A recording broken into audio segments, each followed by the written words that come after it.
पण अटक झाल्यानंतर गृह खात्याने देखील त्यांना हॉस्पिटलमध्ये ॲडमिट कसं होऊ दिलं हे मला माहिती नाही.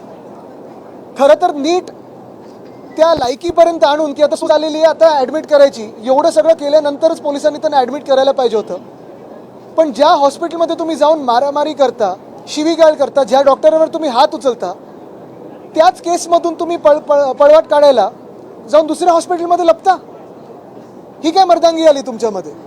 आणि एवढंच जर असेल तर हात उचलायचाच नव्हता, जाऊन माफी मागायची होती. पण माझी अजूनही मागणी राहील, कारण मुख्यमंत्री महोदयांचे जे गृहमंत्रीपण आहेत त्यांचे हात कोणी बांधलेत मला माहिती नाही. पण एका बाजूला आपण पाहिलं असेल, जे गणपत गायकवाड ज्यांनी पोलीस स्टेशनमध्ये जाऊन गोळीबार केला होता ते भाजपचे आहेत म्हणून अजून जेलमध्ये आहेत, आणि हे मिंदे गटातले आहेत म्हणून लगेच त्यांना बाहेर काढण्यात आलं. म्हणजे गृहमंत्री जे मुख्यमंत्री आहेत म्हणजे फडणवीस साहेब आहेत, त्यांचे हात कोणी बांधलेले आहेत हे जरा आपण त्यांना आज विचारलं पाहिजे, पत्रकार परिषद जेव्हा ते शेवटाला घेतात तेव्हा. पण अजूनही माझी मागणी हीच राहील की रमेश म्हात्रे यांचं नगरसेवक पद हे बाद केलं पाहिजे, बरखास्त केलं पाहिजे.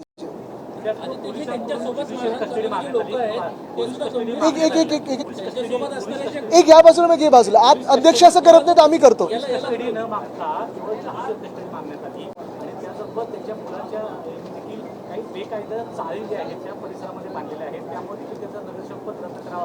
बघा, कोणाही हात उचलल्यानंतर, खास करून सरकारी अधिकाऱ्यांवर हात उचलल्यानंतर 353 तो येतोच ना, नॉन बेलेबल होतं. मग तुम्ही आज काय ना सोडताय. दुसरी गोष्ट म्हणजे सगळं तर CCTV मध्ये काही ते जपतंय, तुम्ही पाहिलं असेल CCTV मध्ये सगळं काही दिसतंय. हात उचलला, मारामारी केली, शिवीगाळ केली, सगळं काही ऑडिओ सकट जर त्या CCTV मध्ये असेल तर अजून काय पुरावे पाहिजेत? आणि तुम्ही का त्यांना गृह खातं म्हणून, मी पोलिसांना दोष देत नाही कारण पोलीस हे गृहमंत्र्यांच्याच आदेशावर चालतात, पण त्यांना तुम्ही का हॉस्पिटलमध्ये ॲडमिट होऊ दिलं आणि का बरोबर जी काही 3rd डिग्री द्यायची होती ती दिली नाही आहे? तसं सोबत असणारे जे आहेत ते सुद्धा गंभीर स्वरूपात त्यांच्यावर आरोप आहेत. गुन्ह्याचा गुन्हा आहे, मारहाणीची गुन्हे त्यांच्यावर दाखल आहेत, त्यांच्यावर अद्याप कारवाई नाही आहे. ह्यांच्यावर कारवाई अजून झाली नाही कारण हे तिकडचे जे स्थानिक खासदार आहेत त्यांच्या जवळचे आहेत. आता जे मुख्यमंत्री बोलतात भाडेके वगैरे काय काय, ते मी बोलणार नाही, पण तसेच आहेत, समजून घ्या.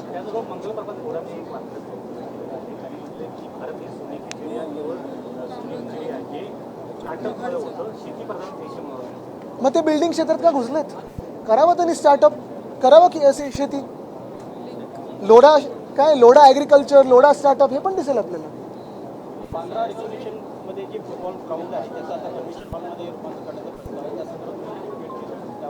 आम्ही याच्यावर विरोध केलेला आहे, आंदोलन होतात, आणि मी फक्त देशभरात नाही तर जगभरात सगळ्या फुटबॉलर्सना सांगत आहे की तुम्ही हे ग्राउंड वाचवायला पुढे आलं पाहिजे.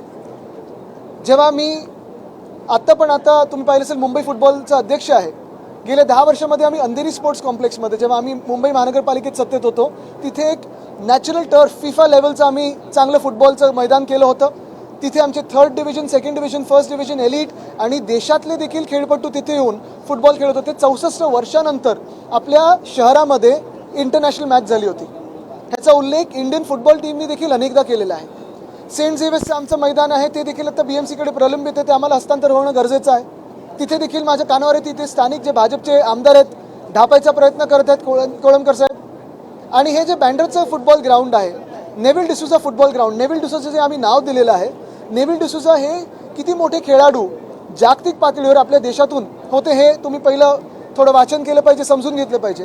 आणि दुसरी गोष्ट म्हणजे आता एकमेव हे मैदान उरलेलं आहे जे आर्टिफिशियल टर्फचं, जिथे फुटबॉलपटू खेळत असतात. आपण आत्ता FIFAचं हे वर्ल्ड कप सुरू आहे तेव्हा विचार करतो, अरे भारत कधी खेळणार?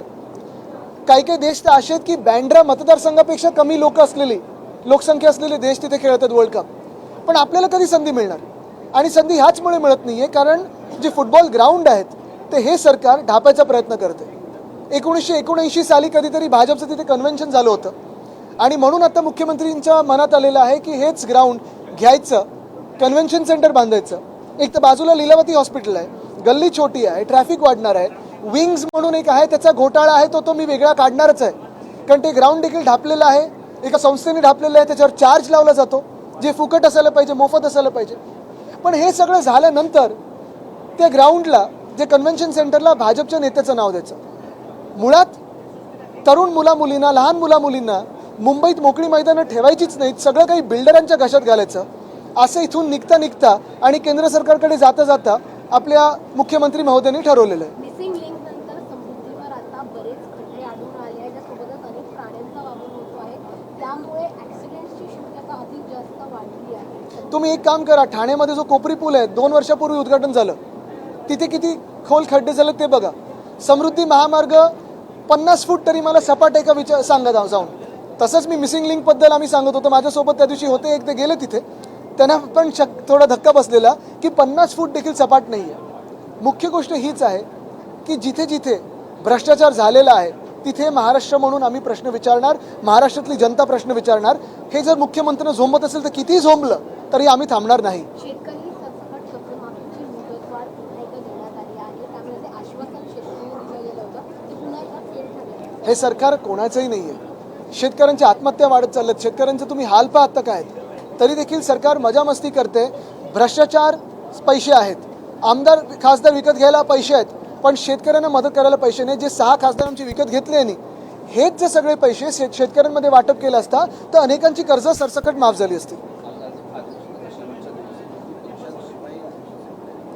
विरोधी पक्षाची एवढी भीती आहे की एक दिवस पण यांना विरोधी पक्ष नेता कोणाला अपॉइंट करता येत नाही. अजय जी, कल हमने देखा कि जिस तरीके से मतलब परसों पवार साहब आके बैठ के जो एकनाथ शिंदे कैबिनेट में बैठने के आज सुप्रिया सुले ताई ने उस पर एक बयान दिया हुआ है. कोई बड़ी बात नहीं है, बहुत छोटी बात है. और एकनाथ शिंदे जी का बड़प्पन था, उन्होंने बुलाया अपने केबिन में. तो इस बयान मैंने बयान को देखा नहीं, लेकिन कल हमारे संजय राउत जी ने उनको जवाब दिया है. लेकिन सवाल ये नहीं है कि जिस तरीके से इसमें महाविकास आघाड़ी में कहीं ना कहीं हम तो गए नहीं है तो हम क्यों जवाब दें. ते म्हणत होते की उद्धव ठाकरे जर अजित पवारांना भेटत असतील त्यावेळी म्हणजे उपमुख्यमंत्री झाल्यानंतर ते पण भेटत होते. पण मुख्य गोष्ट ही आहे की फोडाफोडीचं राजकारण आज आपल्या राज्यामध्ये जर पाहिलं तर भ्रष्टनाथ मिंदे यांनी केलेलं आहे. आणि हे भ्रष्टनाथ मिंदेंचा हात समृद्धीमध्ये आहे, भ्रष्टनाथ मिंदेंचा हात मिसिंग लिंकमध्ये, भ्रष्टनाथ मिंदेंचा हात कोपरी पुलाच्या खड्ड्यांमध्ये, भ्रष्टनाथ मिंदेंचा हात ही जे झाडं पडतात त्यांच्यामध्ये. आणि हेच भ्रष्टनाथ मिंदे जेव्हा पाऊस पडत होता कोणी प्रश्न विचारू नये म्हणून सलाईन लावून बसले होते. खोटं नाटक होतं त्यांना उत्तर देता येत नाही म्हणून ते लपत होते.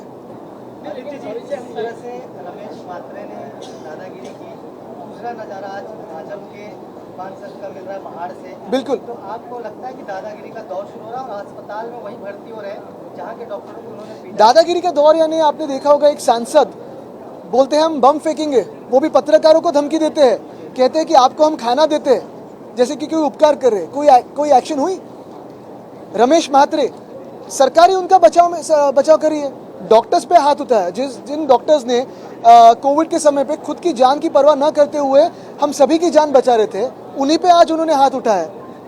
हॉस्पिटल में उनको छुपाया गया. वैसे ही महाड़ की आज जो घटना है, क्यों करे कोई काम. यही बात है कि ये दादागिरी क्या, ये चिंदी चोर है, सिर्फ आवाज करना जानते हैं बस. सीएम का जो शब्द था मराठी पाट्यांसंदर्भातला मुद्दा सभागृहात आज उपस्थित करण्यात आला. जवळपास 10 लाख मराठी पाट्यांसंदर्भात तपासणी करण्यात आली आणि मोठ्या प्रमाणावर महसूल सुद्धा वसूल करण्यात आला असं उत्तरात सांगितलं गेलं. मराठीचा मुद्दा पुन्हा एकदा सभागृहात. मला वाटतं दोनच गोष्टी आहेत ना. मराठी पाट्यांचा विषय तर आम्ही सगळे लावून धरतच आहोत, पण आपण अध्यक्ष महोदयांचं मराठी ऐकलंच असेल. दीनदयाळ मंगेशकर आले होते त्याच्यात. आणि त्यानंतर देखील आपण काल मुख्यमंत्री बघत होते, त्यांना नवीन शौक आहे हिंदीमध्ये दमदाटी करायची.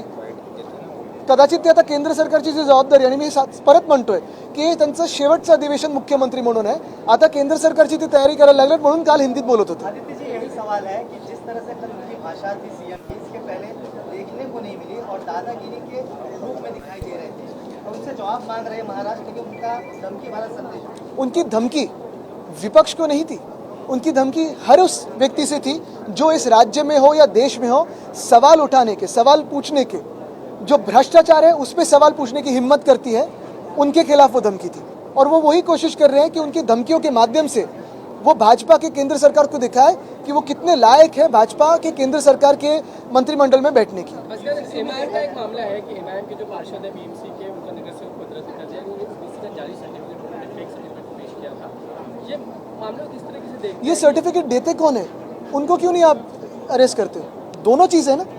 तो जो नकली सर्टिफिकेट लाता है उस पर भी कार्रवाई हो, जो नकली सर्टिफिकेट देता है उस पर भी कार्रवाई हो. मंगल प्रभात लोढ़ा जी, इन्होंने कहा है भारत कृषि प्रधान देश नहीं है, तो वो सिर्फ स्टार्टअप्स के कारण ही भारत की अर्थव्यवस्था जो है वो आगे बढ़ रही है. बिल्कुल. और यही लोढ़ा साहब स्टार्टअप्स में जाए, बिल्डिंग का व्यवसाय छोड़ दे और स्टार्टअप्स में जाए. कृषि प्रधान देश या जो भी इतिहास के वो पन्ने पढ़ते आए अभी तक, मुझे लगता है कि लोढ़ा जी बात एक करते हैं और उनके जो परिवार में बिजनेस है वो दूसरी बात करते रहते हैं। जैसे उन्होंने नाम बदलने की कोशिश की एक हॉस्पिटल की, कहते हैं कि भारतीय नाम दिया जाए। तो फिर मैं यही कहना चाहता हूँ लोढ़ा साहब से कि जो वर्ली सीफेस पे उनकी जो बड़ी एक स्कीम आ रही है, जो खुद का बंगला है, वही प्रोजेक्ट को वो सूबेदार रामजी अंबेडकर नगर ये नाम दे। मैं उनका स्वागत तो करूंगा, उनका सत्कार भी करूंगा। से ये बयान आ रहा है कि आपको लगता है ये कई सारे जो किसान हैं उनका अपमान हो सकता है? बिल्कुल, क्योंकि यही भाजपा है जो किसानों को अर्बन नक्सल कहती है, यही भाजपा है जो किसानों को माओवादी कहती है, यही भाजपा है जो विद्यार्थियों को दहशतवादी कहती है। तो भारत और भारतीय जनता पार्टी, इसमें बहुत बड़ा अंतर है, अभी हम जानने लगे। अदिति चौहान जी कह रहे हैं कि केंद्र सरकार जो है एनसीपी शरद पवार पार्टी के कुछ सांसदों पर दबाव डाल रही है, ऑपरेशन तुतारी के तहत ये किया जा रहा है। नहीं, देखिए, ये ऑपरेशन टाइगर, ऑपरेशन तुतारी नहीं है, ये सारे ऑपरेशन देवेंद्र फडणवीस है। और डिलिमिटेशन करके उनको तो दो चीजें करनी है, यहाँ तो मुख्यमंत्री बदलने हैं, लेकिन डिलिमिटेशन करके वहाँ केंद्र सरकार में महामानव डॉक्टर बाबा साहब अम्बेडकर ने जो हमें अधिकार दिए है वो छीन दें आपसे। Mumbai, we know what's happening in Mumbai monsoon right now, but there is an allegation that Shiv Sena UPD was in power for 20 years and nothing was done. Who's raising this allegation? The general sentiment appears to be Not at all. Not at all. It is the BJP who makes false allegations, and the BJP was with us for 20 years out of those 25 years. For the last 12 years, the BJP has been in power. We have shown our work. Show me one city that the BJP has ruled in the last 12 years with its double-engine Sarkar and the city has progressed. I can show you 50 cities that the BJP has taken behind. The other thing is, in the last 2 years, 21, 22, we created a rainwater holding tank in Milan subway. Show me one work like that that the BJP has done. We made a flood control tank in Hindmata and Gandhi Market. Show me one thing like that the BJP has done. We started working on desalination so that we don't remain monsoon dependent. Show me one work like that the BJP has done apart from creating religious polarization. Sir, UCC को लेके आपकी राय जाननी है, क्योंकि जिस तरीके की समिति गठित की उसमें एक भी माइनॉरिटी कम्युनिटी का सदस्य इसमें शामिल नहीं है। मेरी सिर्फ दो राय है यूसीसी पे। पहली राय यही है कि मुख्यमंत्री महोदय ने कहा है कि वही टेबल करेंगे नागपुर में। मैं सिर्फ इतना पूछना चाहता हूँ कि क्या वो अश्योर्ड है कि वही टेबल करने वाले हैं कि कोई दूसरा आके टेबल करने वाला है। और दूसरी बात ये है जो मैंने कल कहा कि आपने देखा होगा राम मंदिर पे जो सवाल उठाए गए, राम मंदिर का जो भ्रष्टाचार है, राम मंदिर की दान पेटी से चोरी हुई है, उज्जैन की भूमि में चोरी हुई है, अभी बद्रीनाथ की दान पेटी से चोरी जो है वो भी आगे आ रही है। कल हमारे एक विधायक ने तुलजापुर मंदिर का विषय उठाया है। तो ये सारे इशू से डिस्ट्रैक्ट करने के लिए कोई दूसरा इशू ले रहे आता तेवढं मी येतं। महाविकास आघाड़ी इंटैक्ट आपको लगता है, क्योंकि जिस तरीके से आपकी नाराजगी राष्ट्रवादी कांग्रेस में, क्योंकि जब शरद पवार साहब को जब देना था सांसदी, उस वक्त आपने भी आपकी पार्टी को आपने प्रोजेक्ट किया था कि आपकी जगह है। कोई नाराजी नहीं है और उनके खिलाफ भी कोई नहीं है। बात यही है, संसद के टाइम यही था कि रोल कॉल में हमारा आंकड़ा पहला था, हमारा नंबर पहला था, इसलिए हम दावा कर रहे थे। पवार साहब सबसे सीनियर है, लेकिन कल जो घटना घटी है, राउत साहब ने भी बयान दिए है, जो उनको दुख हुआ है वो व्यक्त हुआ है। और हम यही चाहते हैं कि कोई भी महाराष्ट्र से जो महाराष्ट्र लूट रहा है और जो राम मंदिर लूट रहा है उसके साथ ना बैठे। स्वतंत्र वीर